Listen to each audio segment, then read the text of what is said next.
Hurmatli kuzatuvchilar, Andijon viloyati Baliqchi tumanidagi ishlarimiz o'z nihoyasiga yetdi. 54 kvadrat metrli metall konstruksiyadan tayyorlangan uy. Profillarimiz razmeri 10 ga 10, qalinligi 2,5 stena bo'ldi. Bunga jami 3 ta xona bo'ldi. Bitta koridor, bitta hammom tualet qilib berganmiz. Ichkarilarini ham ko'rsatib o'tamiz. Eshik romlarimiz akfa alyumin bo'ldi. 2 qavatli oynak, ya'ni issiq sovuqqa chidamli. Bu xonamiz mehmonxona. Razmeri 3,5 metrga 370 bo'ldi. Bemalol mehmonlar kutish uchun kichkina emas, o'sha standart razmerda qilib tayyorlab berdik. Romlarimiz ham ko'rib turganlaringdek juda ham sifatli romlar, 2 qavatli oynak, hammasi. Obshivkalarimiz dekor MDFdan foydalandik, ya'ni aboyniy variantidan bo'ldi. Xudo xolasa juda ham chiroyli fasonda. Tepalariga dekor plastik bilan obshivka qilganmiz. Poliga bo'lsa parket terib berganmiz. Tagidagi asosiy poli konteynerda 3 sm qalinlikdagi poli bo'ldi, ya'ni juda ham chidamli. Uni ustidan parket terib berganmiz. Endi bu tomondagi xonalarimizni ham ko'rsatib o'tamiz. Kiraverishimiz koridor. Koridorimiz razmeri 1 metrga 4 metr qilib tayyorlab berdik. Bu tomonimiz yotoqxona, bu tomonimiz bo'lsa oshxona. Hozir ko'rsatib o'tamiz.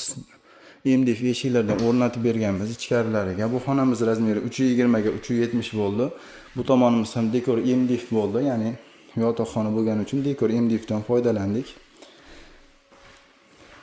Endi bu yoq tomonimiz oshxona. Oshxonamizga dekor plast bilan obshivka qilganmiz. Sababi namgarchilikka, suvga o'zini holatini yo'qotmaydi dekor plastlar. Shuni hisobiga bu tomonga va koridorga va sanuzelga dekor plastdan foydalanganmiz. Pollariga parket yozilgan.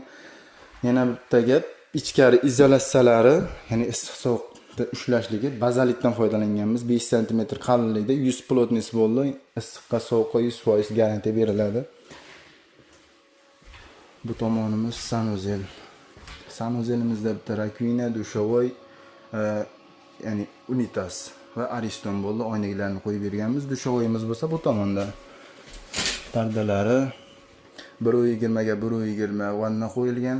Pianino dushlarigacha o'rnatib berilgan. Bu tomonda ya'ni kir yuvish mashinasi uchun joy tashlab ketganmiz. Ko'rib turganlaringdek kanalizatsiyasi ham tashlab ketilgan. Eshiklarimiz ham juda ham sifatli eshiklardan. Kimgadir shunaqangi xizmatlar kerak bo'lsa, bemalol aloqaga chiqaverasizlar. Bu uyimiz 20 kun, 25 kun deganda tayyor bo'ldi. Xudo xolasa bundan katta yoki kichkina razmerlar kerak bo'ladigan bo'lsa, bemalol aloqaga chiqaverasizlar. Tez fursatlarda sifat